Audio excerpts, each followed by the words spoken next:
So to get the secret menu, you're going to have a remote with physical buttons on it. And we're going to type in the following code on your remote with physical buttons. Mute 182 power.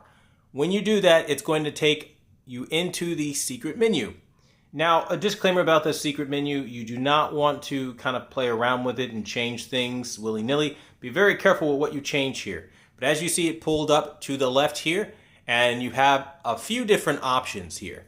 Now, the first thing that a lot of people like to do is kind of just explore it. But again, I highly recommend you don't just kind of go in there and turn things off. Now, I also want to give a little disclaimer. I know that a lot of people might be tempted to try to find, let's say, the Anna Peak method of maybe making your television brighter, and even something like the S95B. I do not recommend you do that.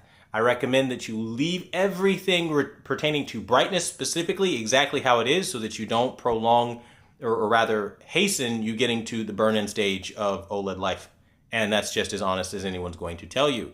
You have quite a few options here, as you can clearly see. But the ones that we care about for this particular video is going to be SVC. We're going to select that. We're going to go down to Other Settings. We're going to go to Expert Settings. And then you see N/D 80J. That means night and day adjustment. And once you click it and then go over, turn it on, that'll be your Cal Day and Cal Night adjustment. That really is all you need to do to get your Cal Day and Cal Night options. But also, this is the secret menu. So there are other things that you can obviously mess around with. But again, this is more so knowledge for knowledge's sake. This isn't necessarily like a green light to do kind of whatever, if you will, because it is a bit dangerous to mess around willy-nilly.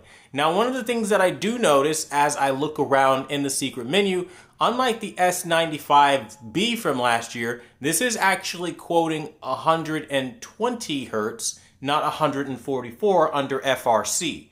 So I think that's very interesting. I don't know if maybe that's because of the firmware or whatever the case may be, but that's just what it's showing me here. Now, again, things are subject to change with updates, but I don't recommend updating any TV that you are satisfied with. But that being said, now that you know how to get in, have fun, knowledge is power. Thanks for watching the #1 brand in honesty, and until the next video, see you guys later.